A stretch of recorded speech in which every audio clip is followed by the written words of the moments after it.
Hi అండి. Welcome to simple vibes. ఈరోజు నేను రైస్ పొంగల్ చేసి చూపిస్తానండి. ముందుగా ద్వారగా వేయించిన ఒక గ్లాసు పెసరపప్పుకి గ్లాసు రైస్ తీసుకొని నానబెట్టండి. కొద్దిగా జీడిపప్పు, మిరియాలు, జీలకర్ర, 2 పచ్చిమిరపకాయలు, కరివేపాకండి. కుక్కర్ పెట్టుకొని 2 టేబుల్ స్పూన్లు ఆయిల్ వేసుకొని, నెయ్యి కూడా 1 స్పూన్ వేసుకోండి.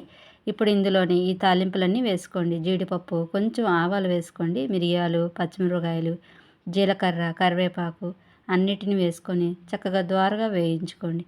వేగిన తర్వాత మనం ఒక గ్లాసు పెసరపప్పుకి గ్లాసు రైస్ తీసుకున్నాం కదండి. 3 గ్లాసులు వాటర్ పోసుకోండి.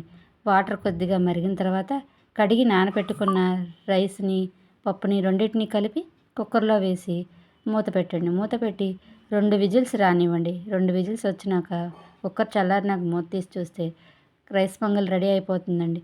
చక్కగా సర్వింగ్ ప్లేట్లోకి తీసుకొని అల్లం చట్నీతో కానీ, కొబ్బరి చట్నీతో కానీ తింటే చాలా బాగుంటుందండి రైస్ పొంగలి. ప్లీజ్ అండి, మా ఛానల్ కూడా సబ్స్క్రైబ్ చేసుకోండి, లైక్ చేయండి, షేర్ చేయండి. మర్చిపోయానండి, లాస్ట్లో సాల్ట్ కూడా వేయాలండి. బాయ్ అండి.